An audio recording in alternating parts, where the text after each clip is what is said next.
Hola, buenas tardes. Iniciamos un nuevo año con el Colegio de Arquitectos y empezamos nuestras pláticas. Muchas gracias por su asistencia y este año debe ser un año lleno de éxitos y logros para todos nosotros. Muchas gracias al licenciado Méndez Yaguno por haber sido ahora sí que el padrino de este año con nuestras pláticas. Se lo agradecemos muchísimo y adelante por favor, Arqueide, ¿me puedes ayudar con el currículum?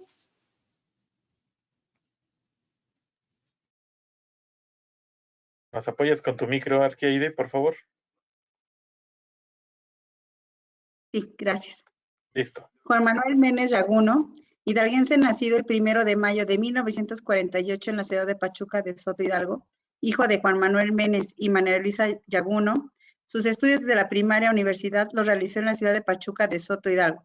Fundador y miembro de número de la Academia Hidalguense de la Historia y del Consejo Estatal de la Crónica del Estado de Hidalgo. Desde 1983, cronista vitalicio del Estado, considerado como uno de los historiadores más minuciosos y respetados por la realización de su investigación que abarcan temas culturales de historia regional. Abogado hidalguense que ha desempeñado diversos cargos y actividades desarrollándose en los tres poderes del Estado: Ejecutivo, Legislativo y Judicial. Fue condecorado con la Medalla al Mérito Facultativo por la Gran Logia Masónica del Estado de Hidalgo y fue galardonado con el nombramiento de miembro honorario de esta misma institución, además de recibir la Medalla Fray Bernardino de Sahagún al mérito de la difusión de la historia en el 2016. Escritor de alrededor de 30 libros, ha realizado diversas investigaciones, así como impartido cursos y seminarios para el desarrollo de entes hidalguenses como miembro de algún cargo público. Licenciado Juan Méndez Yaguno, con su admirable trayectoria, es un líder y ejemplo para la comunidad hidalguense y para la República Mexicana. Bienvenido, le agradecemos muchísimo su presencia. Muchas gracias, arquitectas, tanto a la arquitecta Edna como a la arquitecta Rico, muchas gracias. Bueno, pues vamos a hablar de un tema que se puso muy de moda la semana pasada, la creación del Estado de Hidalgo. Y le hemos puesto Hidalgo, crónica de las coincidencias y divergencias en su creación como entidad federativa, porque no crean ustedes que fue muy fácil que el Estado de Hidalgo se creara. No es fácil que un Estado como el de México renuncie a una parte de su territorio así tan fácilmente. Bien, el enorme territorio del Estado de México se dividió en varias épocas. Miren, aquí tenemos la primera división del Estado de México, que por cierto se debe a un hidalguense, nacido, como ustedes ven, en Tulancingo en 1760, quien fue licenciado en teología y doctor también en teología por la Real y Pontificia Universidad de México. Fue párroco en Singilucan, aquí muy cerca de Tulancingo, y después en Mineral del Doctor, por allá por Zimapán, y de ahí pasó a Querétaro. En Querétaro, en la zona de Querétaro, desempeñó importantes cargos y precisamente por eso, cuando fue elegido diputado constituyente en 1822, es el impulsor de la creación del Estado de Querétaro, que es el primer estado que se segregó del enorme Estado de México. Otro personaje que es muy importante en, digamos que los antecedentes de la creación del Estado de Hidalgo es Francisco María Lombardo de la Peña. Este hombre, nacido en Chilcuautla, como ustedes ven aquí, el 15 de agosto de 1799, murió en 1855. Abogado, político, muy conservador. ¿Por qué es famoso? Es famoso porque es el padre de María Concepción Lombardo, la esposa del presidente Miguel Miramón, la famosa Concha Lombardo, que es, digamos, una de las mujeres más activas en la presidencia de la República. Como su esposo era militar y pues se la pasó luchando en contra de los liberales allá en finales de la década de los 50, pues doña Concha Lombardo pues fue la que realmente gobernó, ¿sí? Bueno, pero este personaje, Francisco María Lombardo, su padre, fue nacido en Chilcuautla y es uno de los propulsores de la creación de los primeros estados. Bien, ¿Cómo estaban las cosas en 1821? Como ustedes ven aquí, el territorio de lo que es hoy el estado de Hidalgo, que ustedes conocen, formó parte de la provincia de México desde el siglo XVI y de la intendencia de ese mismo nombre a partir de 1783. Con esta categoría pasó a formar parte del Estado de México en 1821 al consumarse la conquista. Si ustedes ven, ahí en el centro hay una ruedita, una figura geométrica que abarca lo que fue el Estado de México. El Estado de México abarcaba los 3 estados con nombre de héroes de la independencia: Guerrero, Hidalgo, Morelos. A esto le sumamos Querétaro y le sumamos la Ciudad de México. De modo que el Estado de México en 1821 abarcaba desde las costas del Océano Pacífico hasta prácticamente los límites con el estado de Veracruz, ya muy cerca del Golfo de México. Era una entidad verdaderamente enorme, enorme. Cuando se discute la Constitución de 1824, hay un personaje nacido en Huejutla, Cristóbal Andrade, que siendo diputado subió a el seno del Congreso la formación de lo que él llamó el Estado Huasteco, que con algunas reformas, vamos a ver más adelante, se revivió en 1852, pero con el nombre de Estado de Iturbide. O sea, es un primer intento de creación del Estado. Allí tienen ustedes en 1849, este es un mapa de 1849, con lo que es el Estado de Guerrero. El Estado de Guerrero tomó una porción pequeña del Estado de Michoacán, otra del Estado de Oaxaca y prácticamente un poquito más de la mitad de lo que es su territorio actual del Estado de México, de ese enorme Estado de México con el que pasamos al momento de consumar nuestra independencia a formar parte. El 27 de octubre de 1849, como ustedes pueden ver ahí, se declaró constituido legalmente el Estado de Guerrero. Podríamos hablar de muchas consideraciones en su creación, pero me centraré más adelante en las que crearon al nuestro. Bueno, vean ustedes, estos 2 personajes que tenemos aquí son muy importantes para la creación de nuestro Estado. El que está a la izquierda de la pantalla, es don Melchor Ocampo, y a la derecha está Manuel Fernando Soto. Melchor Ocampo era michoacano, inclusive fue gobernador de Michoacán. Es un liberal extraordinario, vamos a decir que es el brazo derecho de Juárez en la Reforma. De hecho, varias de las leyes de reforma fueron redactadas por él. Siempre fue un gran liberal. Bueno, pues este hombre que le dio mucha lata al gobierno de Antonio López de Santana, en 1852 fue tomado preso en su hacienda allá en Michoacán, la hacienda de Pómoca. Lo trajeron a México y lo mandaron a Tulancingo, declarando que la ciudad de Tulancingo sería su cárcel, es decir, él no debería de salir de la ciudad de Tulancingo. Y le pusieron guardia de vista, etcétera, en fin. Y entonces don Melchor Ocampo se fue a vivir a Tulancingo, pero en calidad de recluso. Era un hombre tan culto, botánico extraordinario, un hombre tan culto, que hizo amistades muy rápidamente en Tulancingo. Don Luis Ponce, pero el más importante fue Manuel Fernando Soto. El apellido correcto debía ser Sotomayor y el de su madre Pastrana, pero él se puso solamente Manuel Fernando Soto. Bueno, Manuel Fernando Soto entabló conversaciones muy frecuentes con Melchor Ocampo, tertulias, etcétera, en fin y demás.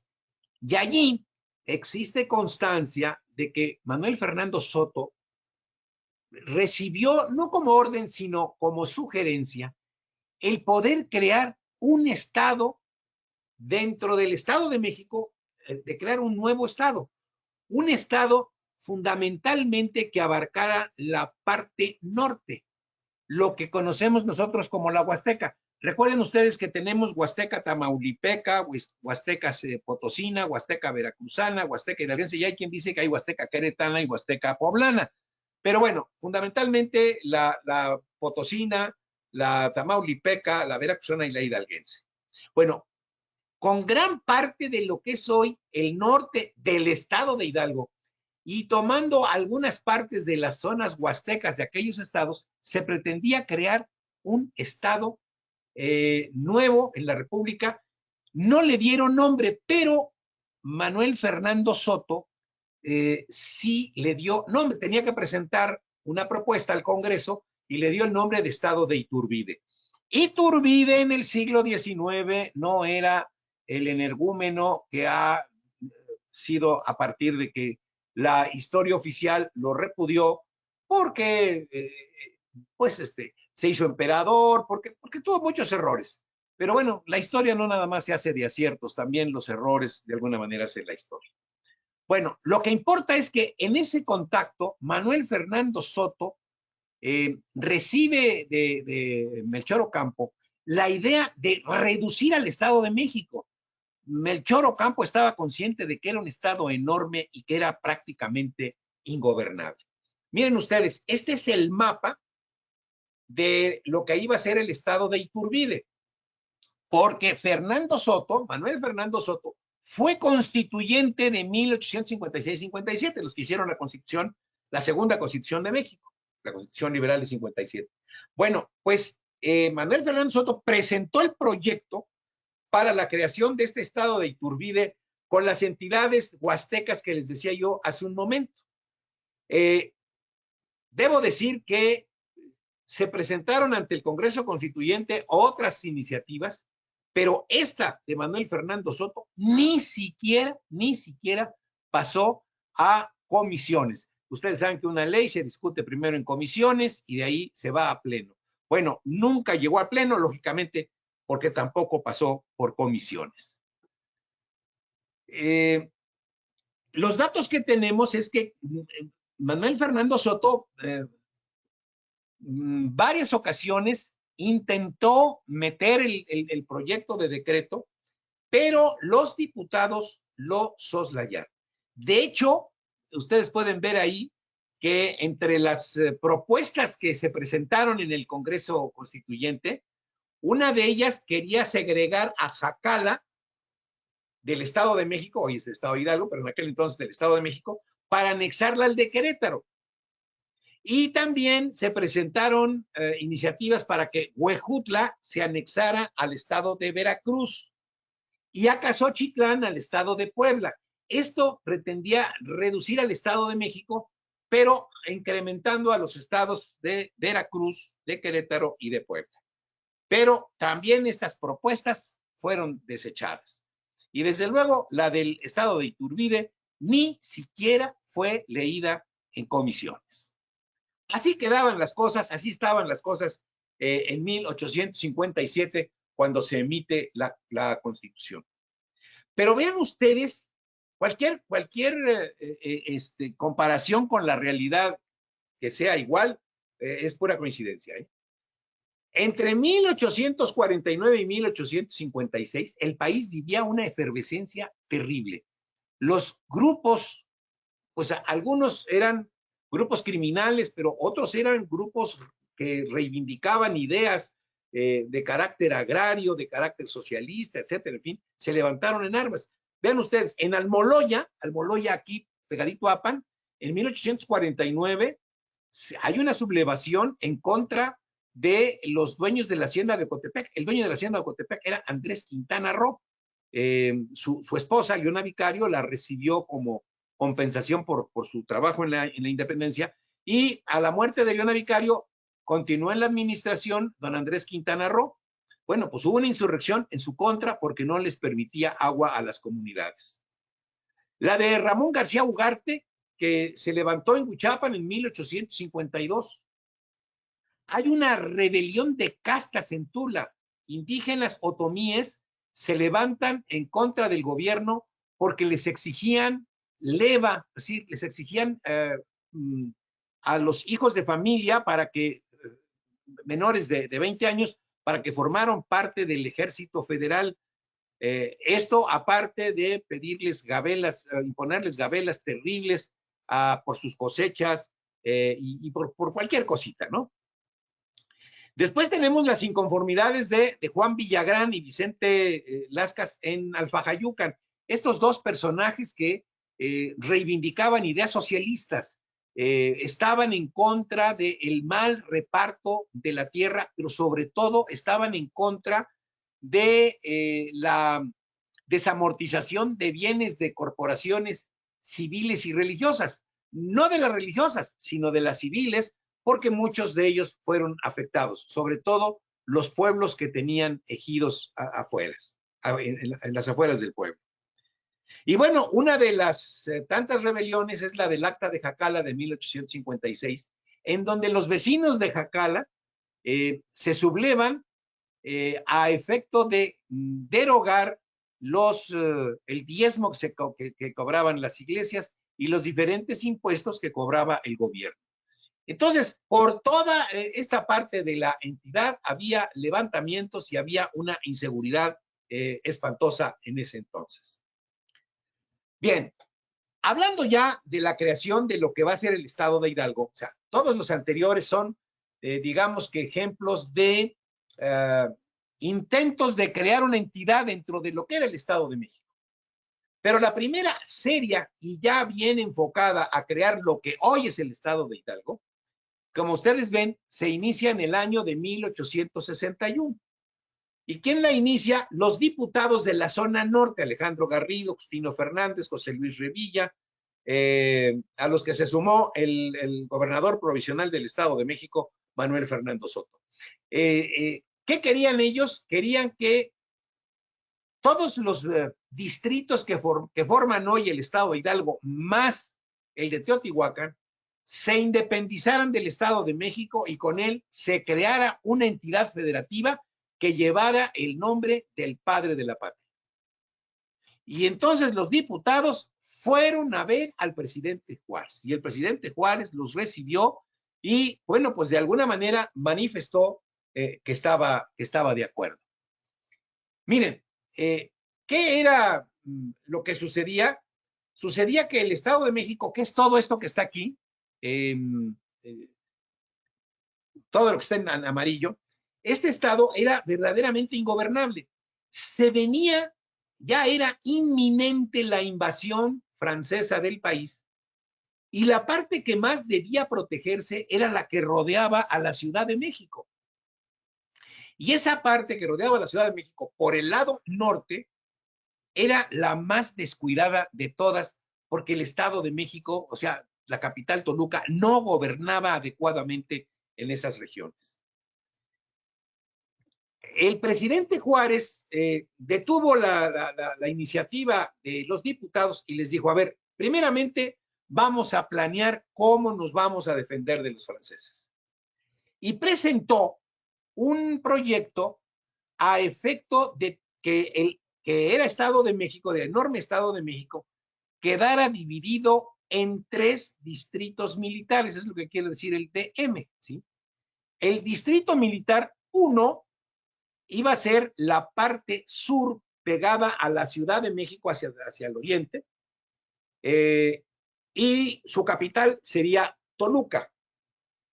El distrito militar número 2 sería lo que hoy es el Estado de Hidalgo con algunas partes más del Estado de México, Texcoco y San Juan de Teotihuacán, y tendría su capital, fíjense bien, en Actopan. Nada más que Actopan no tuvo la infraestructura para recibir pues lo que se requeriría para gobernar a este distrito militar y se cambió de Actopan, se cambió a Pachuca. Y el distrito militar número 3 sería lo que actualmente es el estado de Morelos. y como ustedes ven, rodearía por el norte, oriente y poniente a la Ciudad de México, el distrito, bueno, lo que ahora es la Ciudad de México. Todavía cuando tomé esta diapositiva era el Distrito Federal. Y ahí tienen ustedes las capitales, Toluca, Actopan y Cuernavaca. Bien.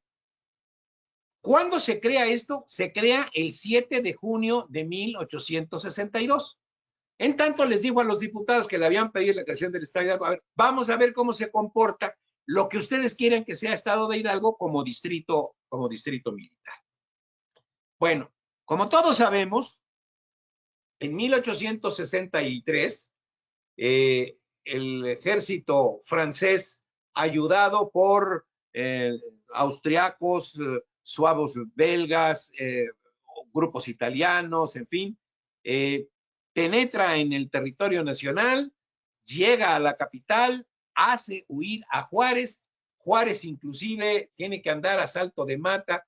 De la Ciudad de México se fue a Querétaro, de Querétaro se fue a Guadalajara y de Guadalajara se fue a Paso del Norte, lo que es hoy Ciudad Juárez, sin dejar de ser el presidente de la República.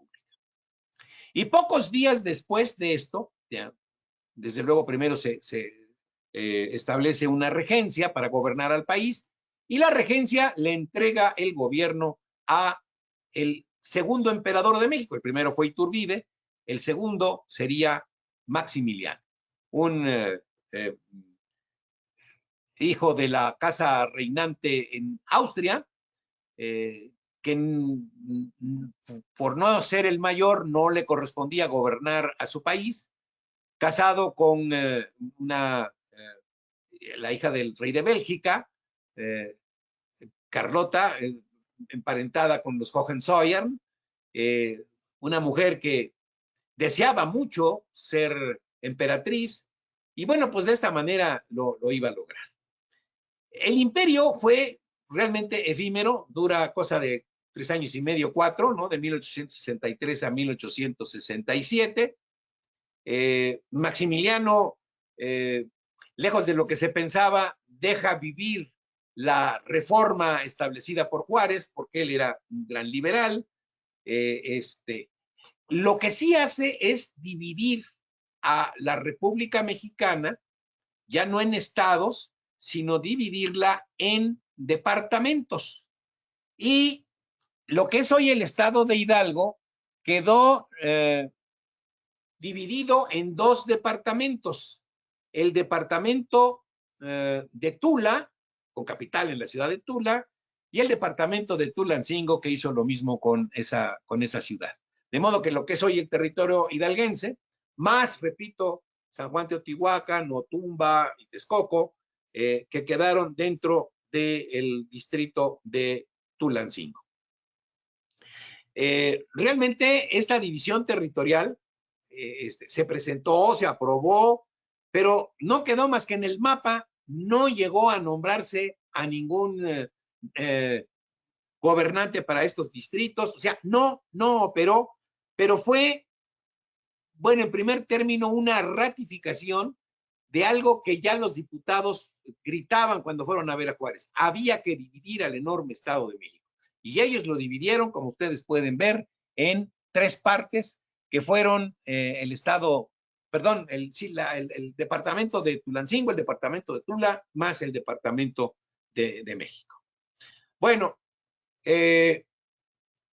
todos sabemos que en 1867 termina la aventura de Maximiliano, tras salir de la Ciudad de México, se establece en la de Querétaro, y allí el ejército mexicano, el ejército liberal mexicano, logra no solamente romper el sitio, sino tomarlo preso, y allí mismo le manda fusilar en cerro cercano, en el Cimaterio, y concluye prácticamente a mediados de 1867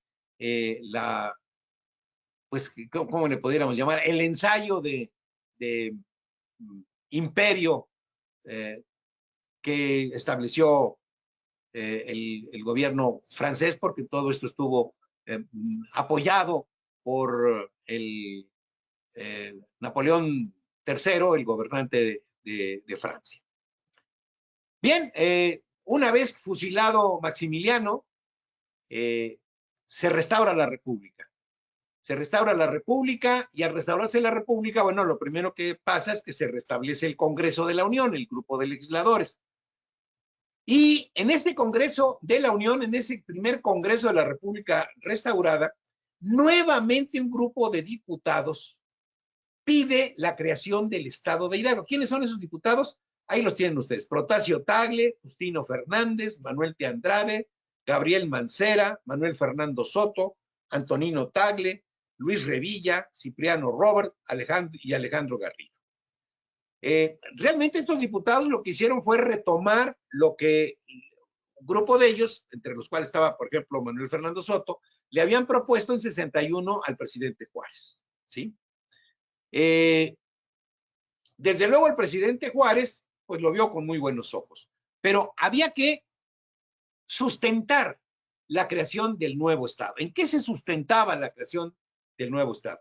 Bueno, el primer punto que se alegó para crear el nuevo Estado era que el Estado de México era un Estado de cerca de 130,000 kilómetros cuadrados. Se les había reducido solamente Querétaro y había quedado en 121,000, una cosa así. Era un Estado enorme. Lógicamente, si nos vamos a la época, ese Estado adolecía fundamentalmente de buenos caminos. La mayor parte de las comunicaciones, de los caminos que había en la época, eran caminos de herradura, o sea, no había un camino en sí, solamente pues había, digamos que veredas en las que pues a caballo o con mulas podía recorrerse, no con un carromato ni nada por el estilo. ¿Sí? Había una verdadera y terrible incomunicación, sobre todo con la zona norte. Imagínense las distancias que había entre Toluca y Huejutla. Si todavía hace algunos años, cuando se abre la carretera, se hacían hasta 8 horas para llegar a Huejutla en un autobús, destartalado, como ustedes quieran, pero bueno, al fin autobús. Imagínense lo que se tardaba para ir alguien de Toluca hasta Huejutla. Más adelante les voy a poner un ejemplo que hubo. Otro de las consideraciones que los diputados le hicieron saber al presidente y desde luego al pleno del Congreso es el abandono político de la región norteña. Si nosotros nos acercamos al Estado de México, los políticos que gobiernan al Estado de México entre 1821 y 1860, antes de la intervención francesa, pues la mayor parte eran personajes o radicados en Toluca o radicados en la Ciudad de México.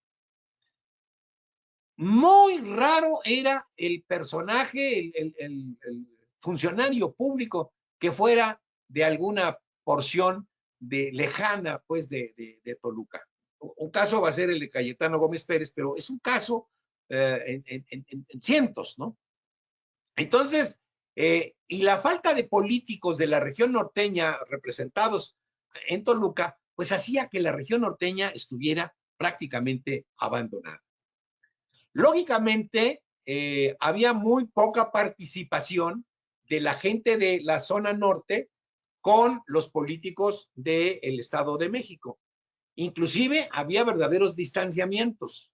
De hecho, los municipios de la zona norte, me quiero referir a Tulancingo, a Pachuca, Huejutla, Molango, etcétera, en fin, hacían vida al margen del gobierno del Estado de México. Esa era una de las características importantes. Un detalle que sí era importante es que la zona norte, o sea, la zona del Estado de Hidalgo, tenía un mayor auge económico que la región de Toluca. Si nada más imaginemos que en la zona norte aquí quedaban las minas de Pachuca Real del Monte, las de Zimapán, las de Cardonal y las caleras de Tula.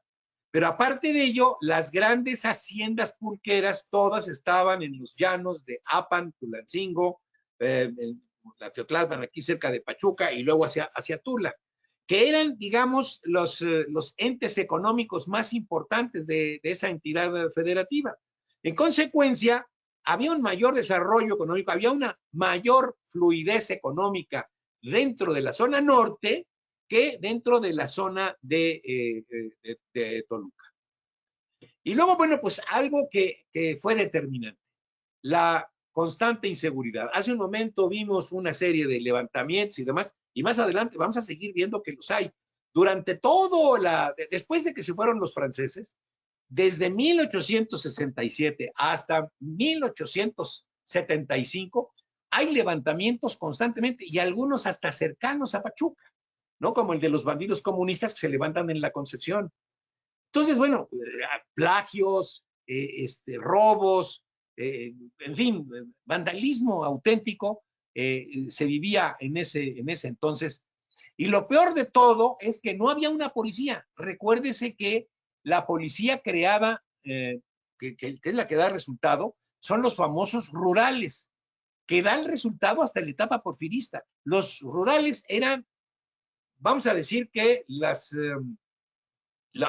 lo que ahora hacen los pueblos, ¿no? De armarse para repeler al crimen organizado.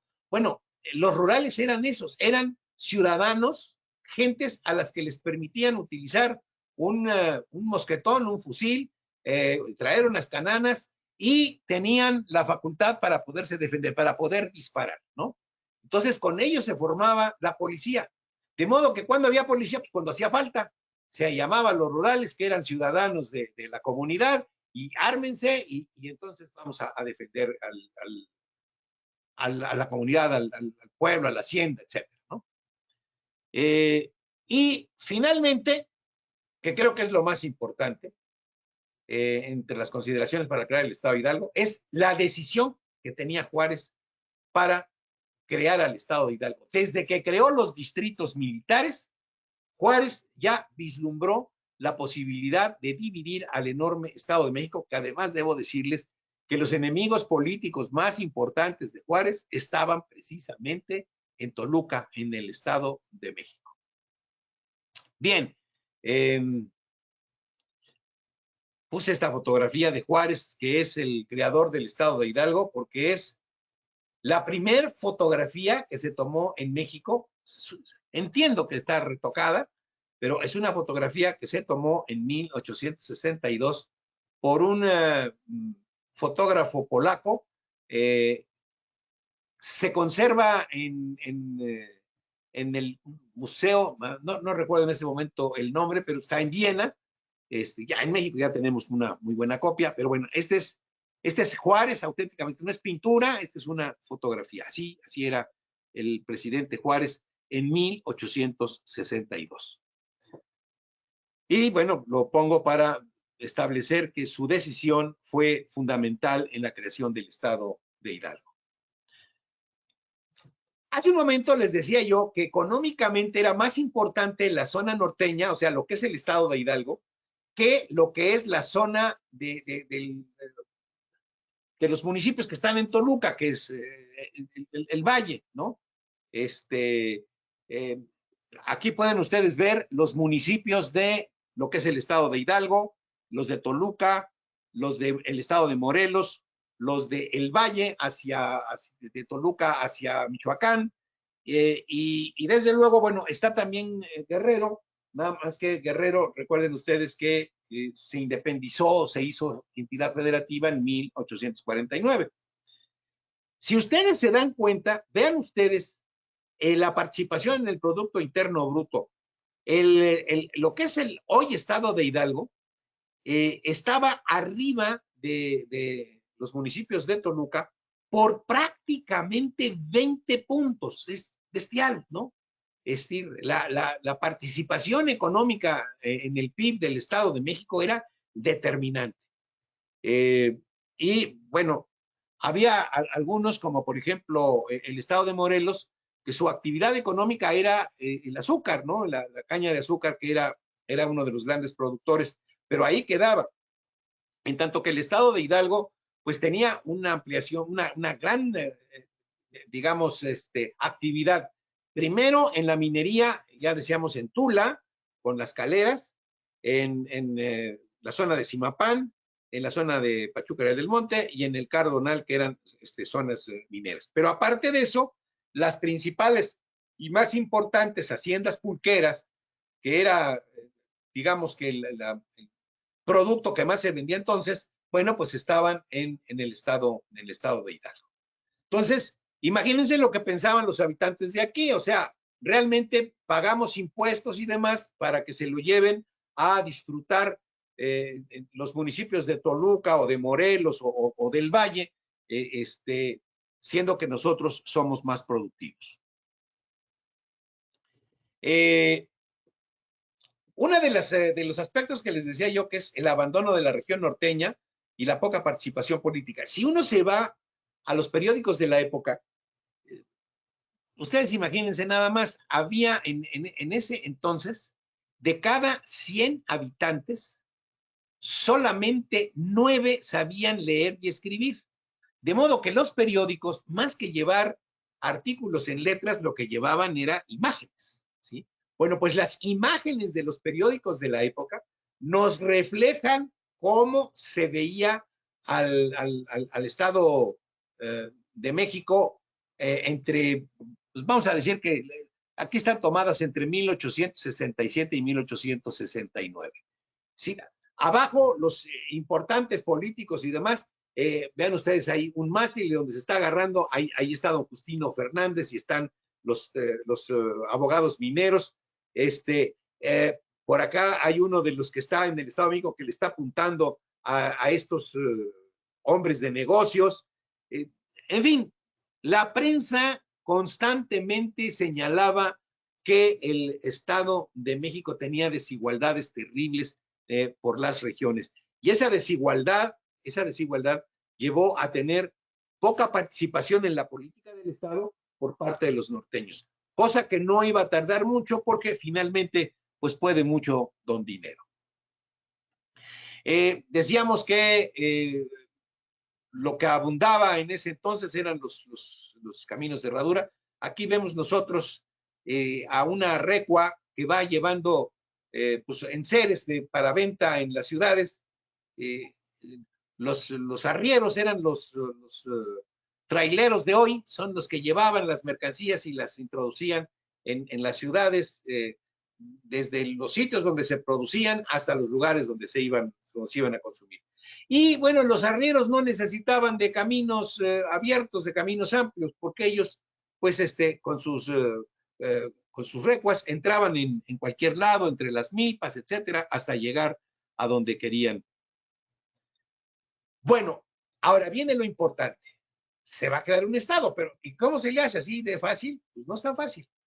El artículo 72 de la Constitución de 1857, que estaba vigente, en su artículo 72 establecía como facultades del Congreso de la Unión, la segunda decía que el Congreso estaba facultado para formar nuevos estados dentro de los límites de los existentes. Y aquí vienen los requisitos.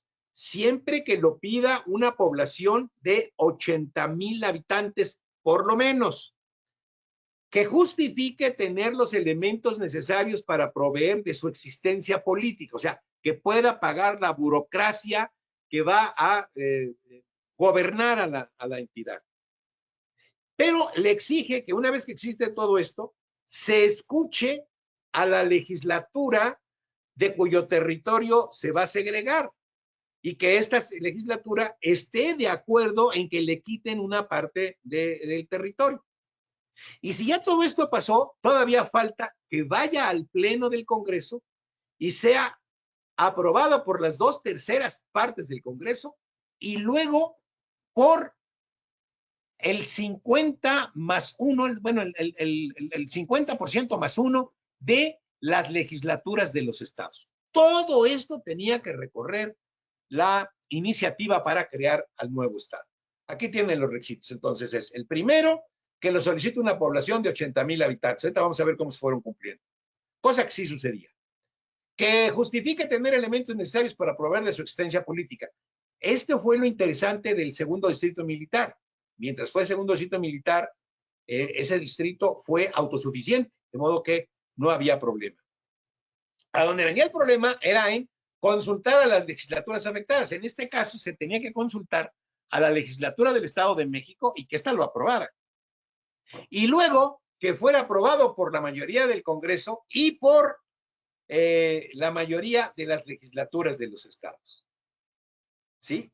Abajo dice que debe agregarse que el voto calificado del Congreso de la Unión, es decir, las 2/3 partes de sus integrantes, era de sus integrantes, no de los asistentes, que eso es un detalle que ahora se utiliza, ¿no? El Congreso tiene 500 diputados, pero si un día van 400, las decisiones deben tomarse, si es la mitad más uno, si son 400, 201 diputados y es suficiente. Cuando debería de ser 251 diputados para que exista la mitad más uno del total. No, hoy se hace con el número de diputados que asistan. En la Constitución de 57 era de los que integren el Congreso.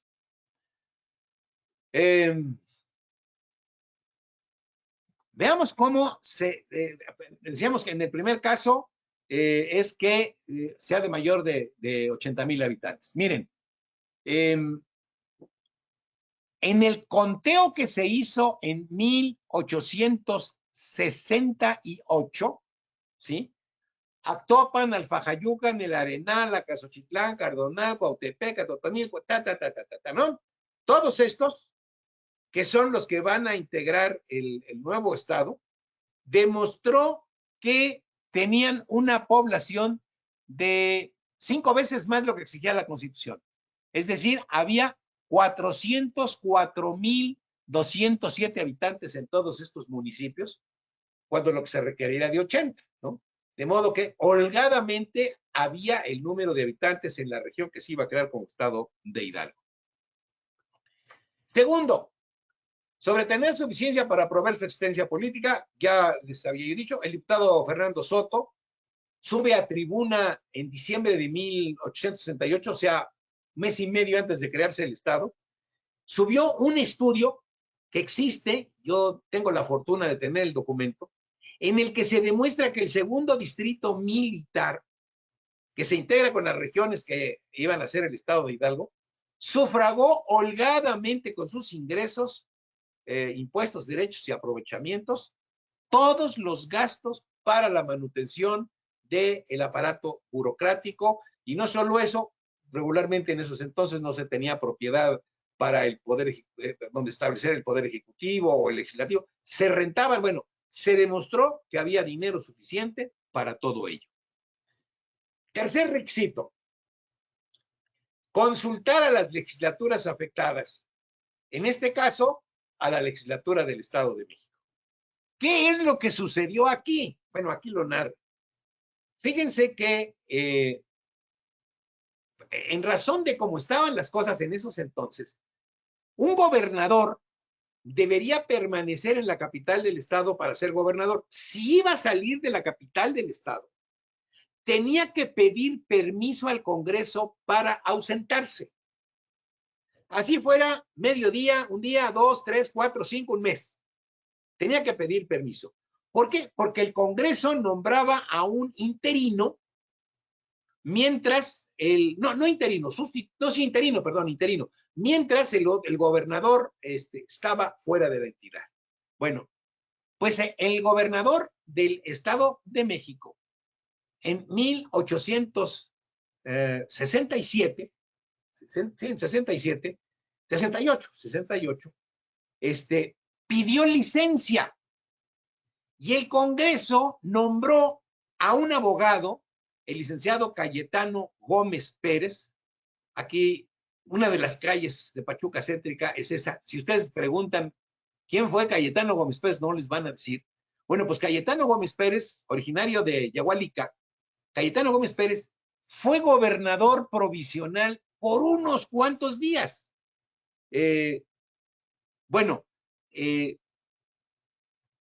Esto sucede a principios, en enero de 1868. Bien. Y es entonces cuando llega del Congreso de la Unión la petición de saber si la legislatura del Estado de México estaba de acuerdo en que le quitaran, pues nada más y nada menos que 20,000 kilómetros cuadrados de lo que tenía. Lógicamente, como les decía en un principio, los diputados no lo iban a aceptar. ¿Qué es lo que pasó? Que el gobernador interino hidalguense, Cayetano Gómez Pérez, llamó en los días anteriores a cada uno de los diputados y les solicitó el apoyo, inclusive les digo por qué y demás, ¿no? El apoyo para crear el Estado de Hidalgo. De modo que en la sesión del 30 de enero de 1868, cuando se le pide al Congreso del Estado de México, diga si está de acuerdo en que se segregue los 20,000 kilómetros del Estado de Hidalgo, la votación se divide de 13 votos en favor de que sí se divida, se seccione, contra 10 en contra. Pero finalmente se requería la mayoría no calificada, sino la mayoría simple. Y entonces, gracias a eso, sale el voto favorable de la legislatura del Estado de México para crear el Estado. Y el cuarto requisito que se requiere al voto de la mayoría de las entidades federativas. Bueno, el Congreso de la Unión aprobó, si mal no recuerdo, en octubre de 1868, la posibilidad de crear al nuevo Estado y en noviembre envió la iniciativa a las, en aquel entonces, 26 entidades federativas, para que ellas manifestaron si estaban de acuerdo en que hubiera una nueva entidad federativa. Y bueno, aquí sí ya la decisión del presidente Juárez fue muy, muy importante. La legislatura número 14 que mandó su aprobación fue la de Oaxaca y lo hizo el 24 de noviembre de 1868.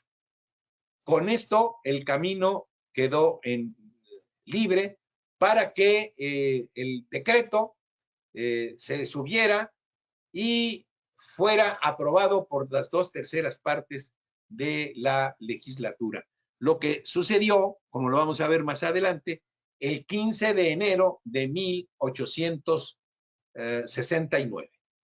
El 15 de enero, o sea, un día antes. Aquí tienen ustedes una fotografía de los diputados federales que en 1868 propusieron nuevamente, ¿sí?, un replanteamiento, la creación del Estado de Hidalgo.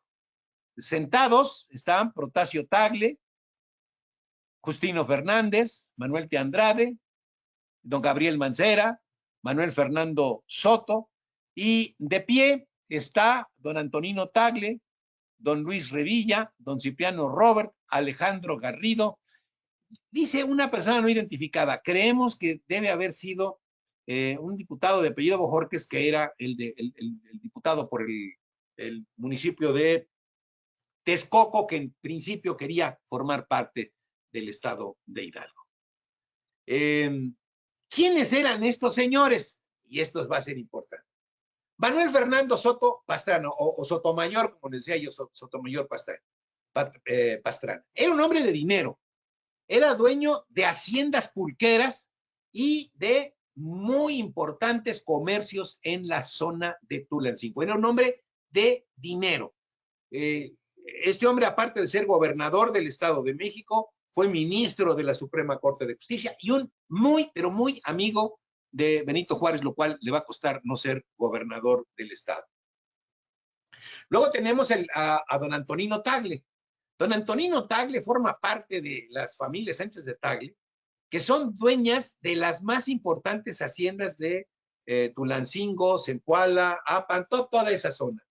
Inclusive se habla de que a ellos les convenía que sus haciendas quedaran dentro del Estado de Hidalgo para cubrir menos impuestos.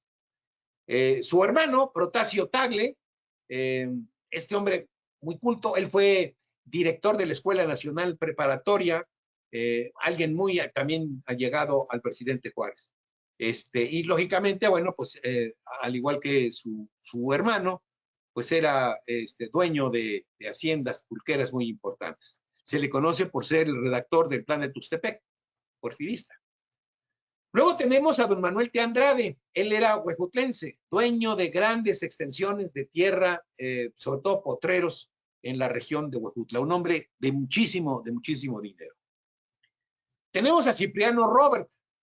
Cipriano Robert era dueño de por lo menos 2 o 3 minas aquí en la zona Pachuca Real del Monte y el Chico. Hay una mina que era muy famosa, la Marquesota, que tenía muy buen rendimiento y que era propiedad de don Cipriano Robert.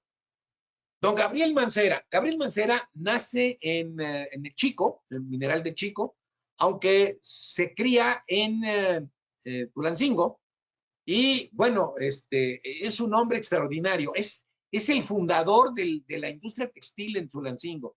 Pero quizás lo más importante es el, ¿cómo pudiéramos decir? El empresario, en lo particular, como persona, más importante de todo el desarrollo ferrocarrilero de México. Fue el dueño del ferrocarril Hidalgo, que comunicó a Pachuca vía Irolo con México. Y luego, bueno, pues el ferrocarril Hidalgo se fue hasta el norte de la República. Don Gabriel Mancera, un hombre extraordinario, quizás el más rico de todos los que están, de los que están por ahí. Luego tenemos a don José Luis Revilla. Este hombre era dueño de comercios, minas y tierras de cultivo en Pachuca.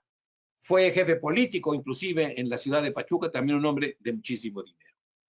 Y finalmente el licenciado Justino Fernández, que era pues dueño del despacho consultor jurídico más importante que tenía las empresas en la comarca Pachuca Real del Monte. Sí, estos son los hombres que crearon el estado de Hidalgo, son los hombres que empujaron al estado de Hidalgo.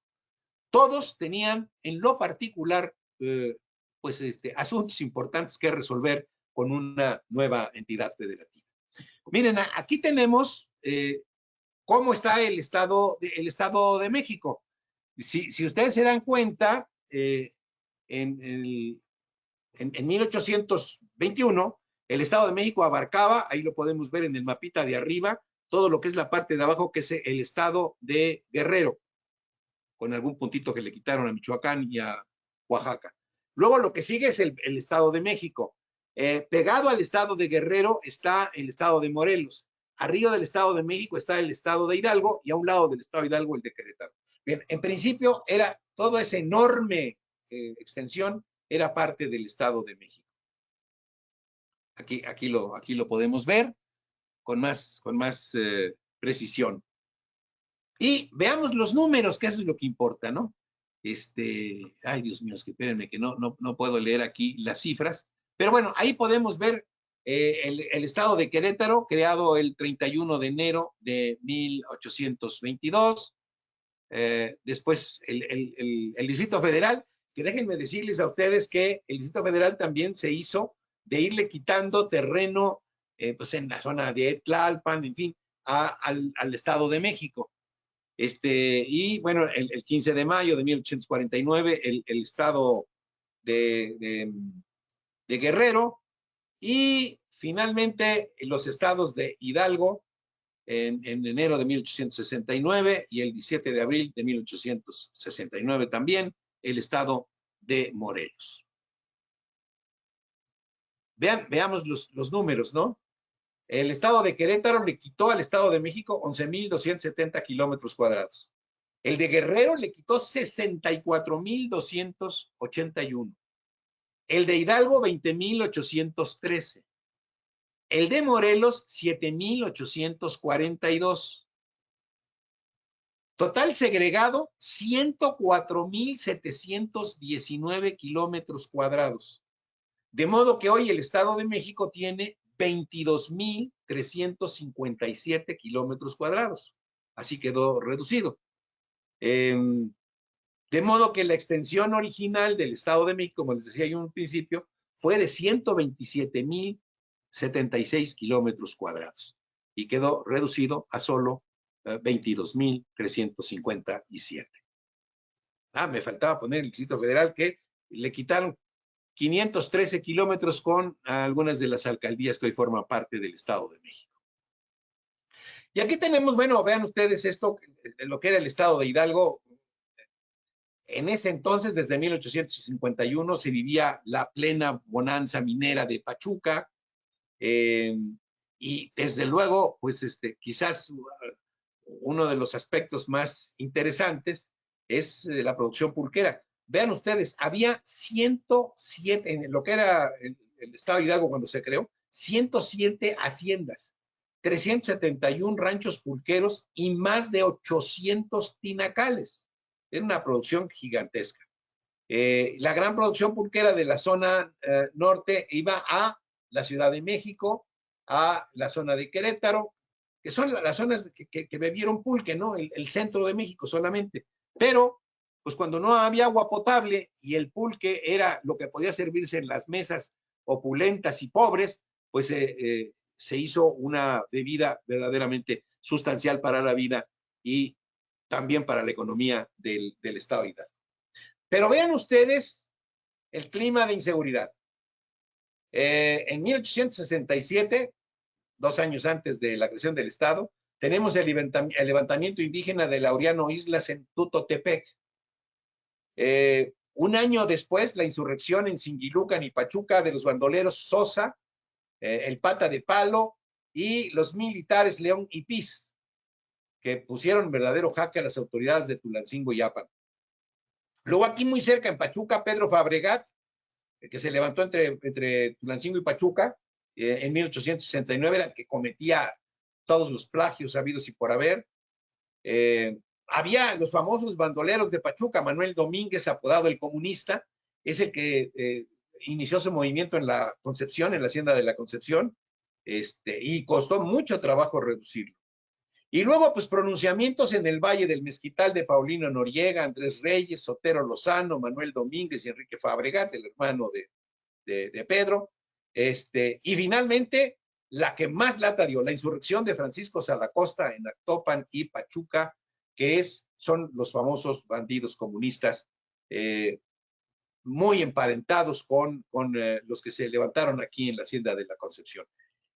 Debo decirles que el día en que se creó el Estado de Hidalgo había 3 secuestros fundamentales. Uno de un abogado de apellido Ortuño, una persona que tenía dueño de minas. El otro, el del ingeniero Gabriel Mancera, más una niña de 5 años que fue verdaderamente quizás la gota que derramó el vaso de agua, porque el primer gobernador del estado, el coronel licenciado Juan Crisóstomo Doria, se puso al frente de los rurales y fue a derrotar a Francisco Salacosta y a Enrique Fabregat aquí en La Rabia, y con esto se hizo pues muy, muy querido para los hidalguenses. Solamente debo decirles a ustedes que el decreto de creación del Estado no señaló cuál iba a ser la capital de la entidad. Pero el 27 de enero de 1869, es decir, 10 días después de creado el Estado, se presentó en Pachuca el coronel y licenciado Juan Crisóstomo Doria, y eso se tiene como señalamiento de Pachuca de manera tácita como capital del Estado de Hidalgo. Doria hizo cosas muy interesantes, entre ellas que es el primer mapa de la entidad. Ciertamente tiene muchas imperfecciones al mapa que conocemos, pero bueno, tiene el valor de haber sido el primero y de haber consagrado, tiene una serie de mediciones y datos importantes de estadística de este estado de Hidalgo, que es nuestra entidad federativa, creada hace ya 153 años, que se cumplieron el 16 de enero pasado. Muy bien, pues eso es cuanto. Nada más me dicen qué cosa debo hacer para salirme de mis imágenes. Ok, si quiere la dejamos de fondo la última para algunas preguntas que hay todavía. Ok, todavía faltaba, perdón. No. Es esta, ahí está, este es el mapa. Sí, gracias. Muy bien. Una de las preguntas nos dice, ¿dónde se encuentra este mapa originalmente? Se encuentra en la Mapoteca Nacional, en la Mapoteca Orozco Iberra de la Universidad Nacional Autónoma de México. Ok, ¿y sabes si se puede consultar o está en Sí, resguardo? claro. De hecho, está ya digitalizado, de modo que no hay necesidad ni siquiera de ir hasta la Mapoteca, sino a través de internet se puede contratar y pedir que le envíen a uno pues la imagen con la nitidez que uno desee. ¿Y por quién fue elaborado, perdón? Qué buena pregunta. Fue elaborado por el ingeniero Ramón Almaraz.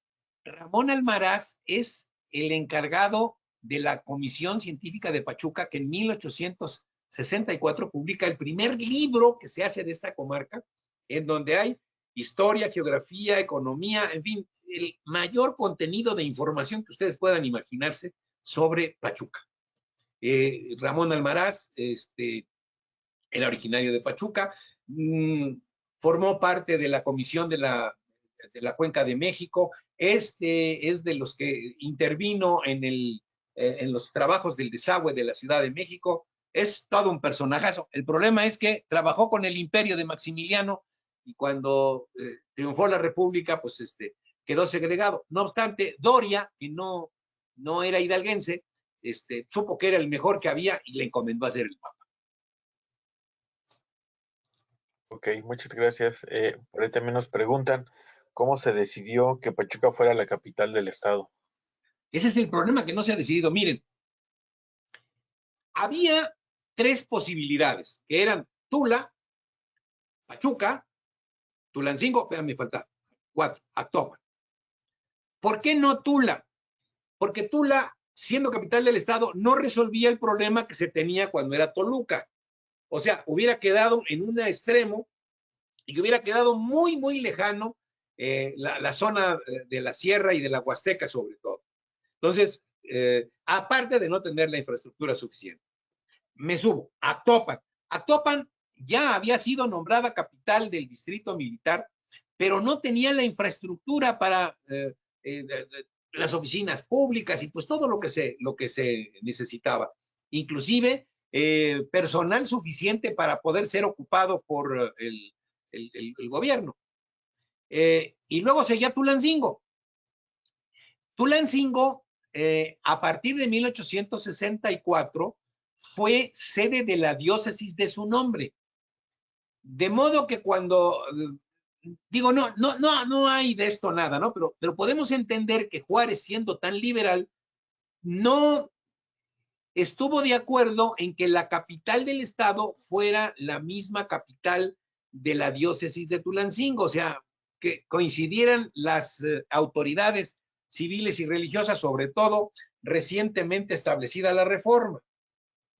Entonces, por ese motivo, no se decidió por Tulancingo, que era la más importante, de decirlo, en ese entonces.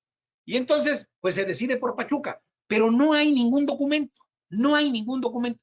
Lo único que hay es que el 27 de septiembre, les decía yo, de 1869, llegó aquí Juan C. Doria para recibir el gobierno, para iniciar el gobierno, no recibía de nadie, es el primer gobernador, alquiló las oficinas ahí en frente de lo que hoy es el reloj, donde estaba, pues no sé qué cosa ahora por ahí, estuvo ahí una nevería Kikos, en fin, en esa parte allí estuvo a un lado del banco del Banamex que está ahí se estableció el primer palacio de gobierno. Entonces, pero desde entonces, la constitución del estado de Hidalgo, la primera constitución de 1870, no dice cuál va a ser la capital. Ni la constitución que nos rige de 1820. Pero, y aquí sí es importante, las leyes electorales sí tuvieron que determinar dónde iban a quedar los poderes del Estado.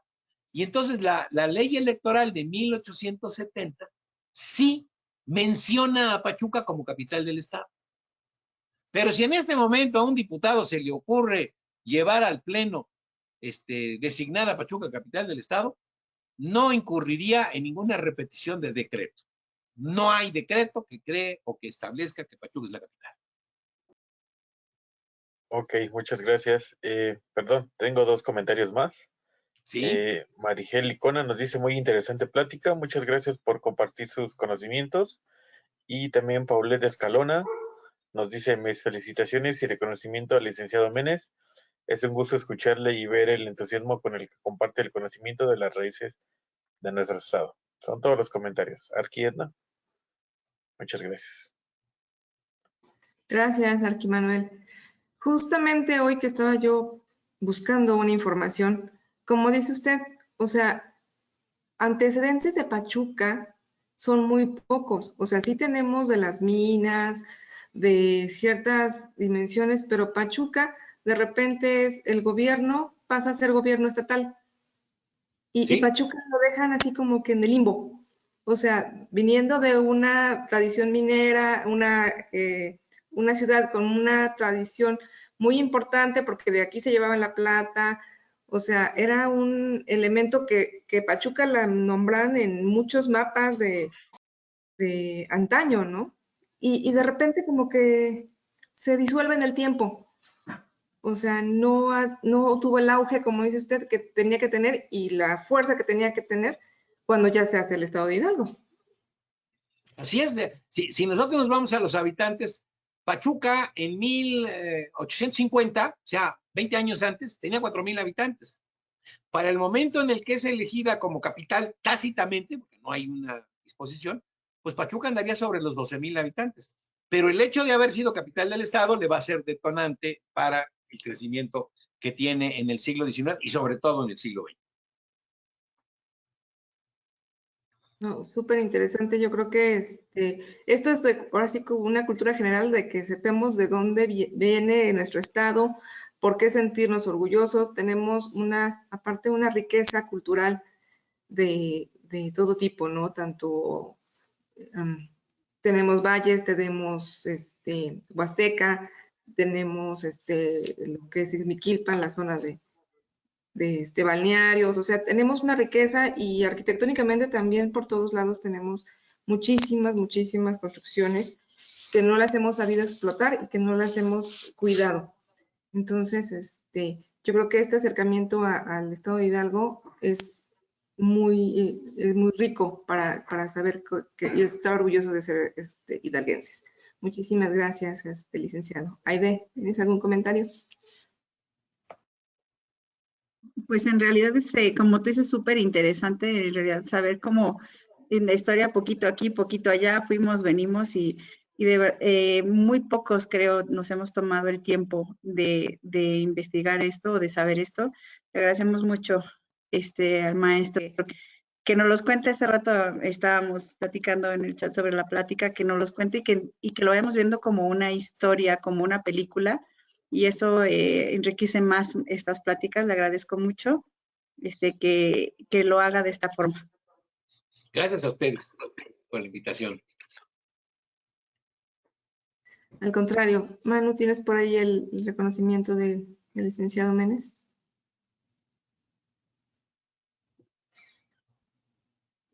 Tienes apagado tu micrófono. Ya. Listo. Lo tengo en pantalla, perdón. Sí. Ok, le doy lectura. El Colegio de Arquitectos de Hidalgo AC otorga el presente reconocimiento al maestro Juan Manuel Menes Yaguno, cronista del Estado de Hidalgo, por su excelente ponencia en la charla La creación del Estado de Hidalgo en 1869, a favor de la actualización de nuestros agremiados. Se firma en Pachuca de Soto Hidalgo a 24 de enero del 2022. Firma la arquitecta Edna Cerón García, presidenta del Colegio de Arquitectos de Hidalgo, periodo 21-23. Muchas gracias, maestro. No, gracias a ustedes, gracias a ustedes. Déjenme decirles que voy a mandarles 50 ejemplares de este folletito que tiene toda la información que les acabo de dar. Si la arquitecta me hace favor de mandar a la Ibero, le voy a partir del día de mañana, por las mañanas, voy a darles 50 ejemplares para que ustedes lo repartan a quienes lo quieran. Muchísimas gracias. Muchas Ahora sí gracias. que siempre nos está llenando de cultura y nosotros la estamos promocionando con todos los colegiados porque es súper interesante. Muchísimas gracias, gracias por compartirnos la historia de nuestro estado, licenciado. No, gracias a ustedes, muchas gracias a ustedes. Perdón, un recordatorio a los asistentes. Dicen que si está disponible la sesión, a partir del día de mañana con el mismo link de acceso, pueden volver a tener disponible la plática las veces que quieran. Se queda en la nube y está disponible cuando ustedes quieran, ¿vale? Pues, muchas gracias. Buenas noches a todos. Buenas noches, muchas gracias. Gracias.